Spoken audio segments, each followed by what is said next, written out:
Marcus Chen had noticed her on the third day.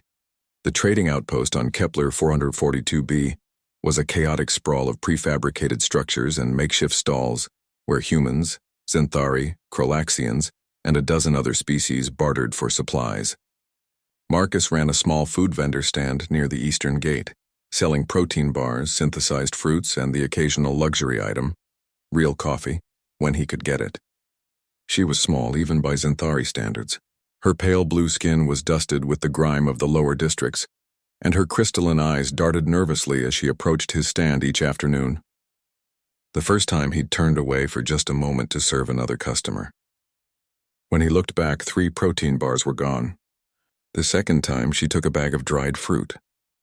The third time, Marcus watched her in his peripheral vision. Her movements were practiced, efficient, the hands of someone who'd been stealing for survival, not sport. She slipped 2 nutrient packs into her worn satchel and vanished into the crowd before he could react. Most vendors would have called security. The Galactic Commerce Authority didn't take theft lightly, especially from human merchants. Humans were still newcomers to the galactic stage, barely a century since first contact, and they had to prove themselves twice as hard to earn respect. But Marcus didn't call anyone. Instead, he started watching. Really watching. She came every day at the same time, always taking just enough to survive, never more. She never looked hungry herself.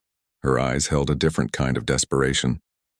The kind Marcus recognized from his own past, growing up in the Detroit reconstruction zones after the resource wars.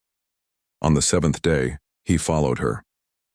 The girl moved through the lower districts with the confidence of someone who knew every alley, every shadow. Marcus kept his distance, his human frame bulkier than most species in the station, making stealth difficult, but she never looked back. She stopped at a dilapidated housing unit in Sector 7, one of the poorest areas where the station's environmental systems barely functioned. Through a cracked window, Marcus saw her enter a small room lit by a single failing light panel, and then he saw why. An older Xanthari woman lay on a makeshift bed, her skin a sickly gray instead of the healthy blue it should have been. Even from outside, Marcus could see the tremors racking her body, crystalline degenerative disease if he remembered his xenobiology training correctly. Treatable but expensive, impossibly expensive for refugees in the lower sectors. The girl, she couldn't have been more than 15 in human years, carefully unwrapped the stolen food and helped her mother eat, one small piece at a time. Marcus felt something tighten in his chest. He returned to his stand and didn't sleep that night. The next morning, Marcus rearranged his inventory.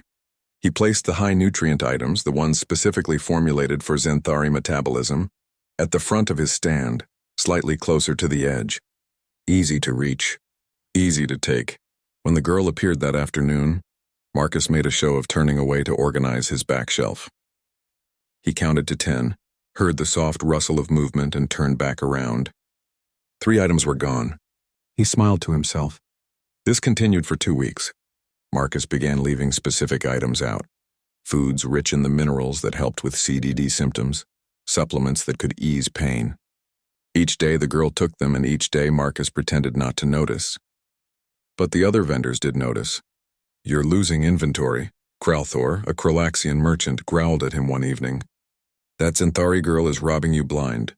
"I know," Marcus said simply. "Then why don't you stop her? Report her? Humans are supposed to be ruthless business people. That's what we hear." Marcus looked at the towering armored alien and shrugged. "Maybe you heard wrong." On the 23rd day, Marcus did something different. He packed a small container with a full week's worth of food. Real food. Not just survival rations, and added something else. A small medical kit with 3 doses of crystalline repair serum. It had cost him 2 months' profit. When the girl appeared, Marcus turned around immediately and looked her straight in the eye. She froze, caught. Her crystalline eyes widened with fear, and she took a step back, ready to run. "Wait," Marcus said in carefully practiced Xanthari. His accent was terrible but understandable. "Please," she hesitated. Marcus picked up the container and held it out to her. "For your mother. I know she's sick."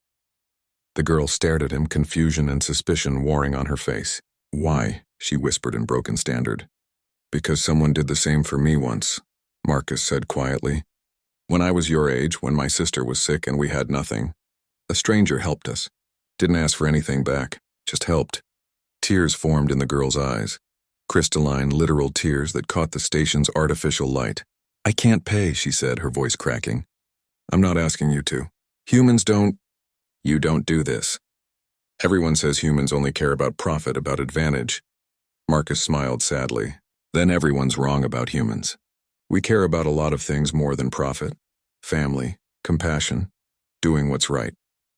He pushed the container closer. "Take it, please, and come back tomorrow, through the front this time. I'll have more." The girl took the container with shaking hands. She looked at Marcus like he was some kind of alien himself, which he supposed he was to her. "Why?" she asked again. Marcus thought about his answer carefully. He thought about humanity's journey to the stars, about the wars they'd survived, the suffering they'd endured, and the compassion they'd somehow maintained through it all. He thought about what made humans human. "Because we've been where you are," he finally said, "and we remember what it's like.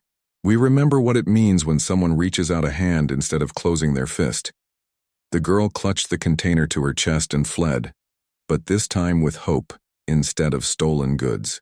She came back the next day, and the day after that, not to steal but to talk, to learn, to work at Marcus's stand in exchange for food and medicine for her mother. Word spread through the station. The human who helped instead of reporting. The human who gave instead of taking. Other vendors began to whisper. Some called Marcus foolish, but others, aliens who'd thought they understood humans, who'd believed the stereotypes about ruthless newcomers, began to wonder. Maybe they thought they'd been wrong about humanity. Maybe these strange, stubborn beings from the distant blue world had something to teach them after all. And Marcus Chen, a simple food vendor on a forgotten trading outpost, continued his quiet revolution. One act of kindness at a time, showing the galaxy what humanity really meant. Not conquest, not domination, but compassion. That was the human way.